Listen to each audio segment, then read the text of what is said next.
Argent Rope is a rock opera production based out of Plant City, Florida.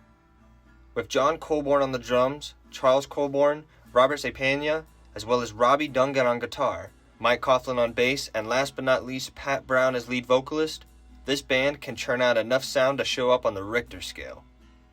To find the origins of the band and find out more about two of the members personally, I traveled to the home of John Colborn and Charles Colborn in their home studio. My name is John Colborn, and I'm the drummer.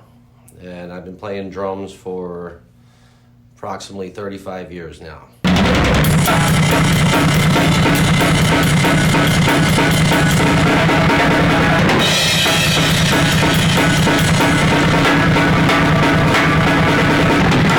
What got me started playing the drums was Van Halen. So in 1978, I was introduced to Van Halen 1, their first album, and after hearing Eddie Van Halen and such a new sound that it was at the time, that's what I knew I wanted to do. You know, as soon as I heard Van Halen 1, I said, I want to do that. You know, somehow, some way, I want to play music. And drums just kind of became my instrument of choice. You know, I saw the drum set and I'm like, I gotta have that. You know, I gotta do that. So that Van Halen, The Who, The Beatles, probably my three biggest influences. I'm Charles Colborn. I play guitar.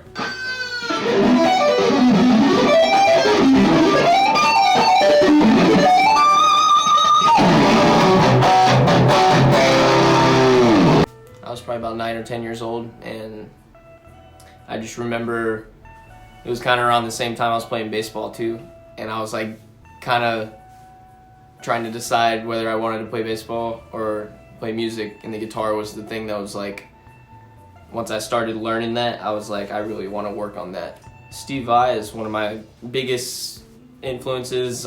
His music is basically what I want to end up doing for like my solo career. My Uncle Robbie, man, I gotta go with him. He's like the maestro. I call him the maestro. He taught me my first chords. He's taught me about the mindset I need to have with playing music. I'd probably go with him, Steve Vai, and then probably my dad, because I've just grown up sitting next to him on the ground at like 4 years old, watching him play the drums. Like, that's what I want to do, you know? So probably those three guys, man. Some of the only memories I have of being like really, really young too, like 2, 3, 4 years old, is like sitting in the band room at my old house and like right behind the drum kit and just listening to my dad, watching him watch his feet and everything, like freaking blowing my ears out. Robbie and I met,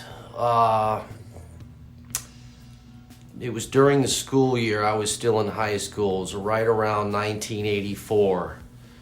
And it was just simply by chance. A girl that I went to school with and was very good friends with was actually dating Robbie. And at the time, some friends of mine, we weren't very good as far as musicians at that point, but we were learning and we were wanting to put together our first band and become rock stars.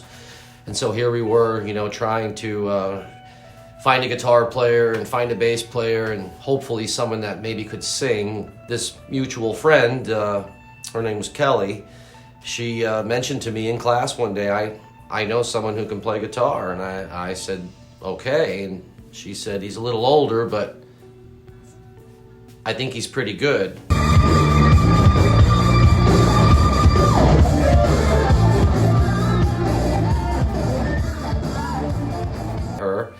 And we talked about our musical influences, and a few weeks later we got together and set up the drums, set up the guitar, and we just kind of started playing cover songs and going from there, you know.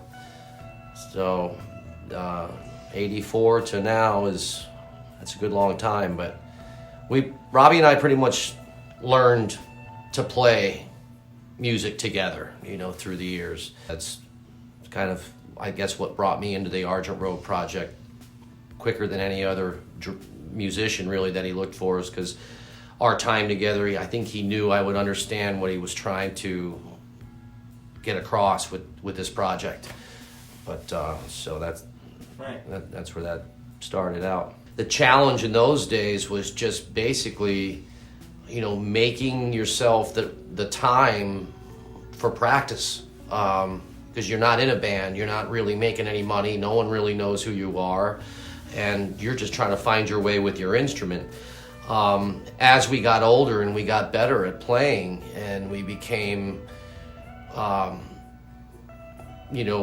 more solid musicians, and we could sit down and learn a song and actually say, hey, let's play this song, then the challenge becomes getting the right group of people that share your interest, that also are willing to put in the time necessary to get good as an ensemble, as a group of people, not just one person trying to learn his instrument at home in their room, for hours a day. Now you've got 4 or 5 people that are all trying to become this one entity, in this case a rock band, and finding the time. It's always time is an issue. So that's always been the biggest challenge, the biggest hurdle to overcome.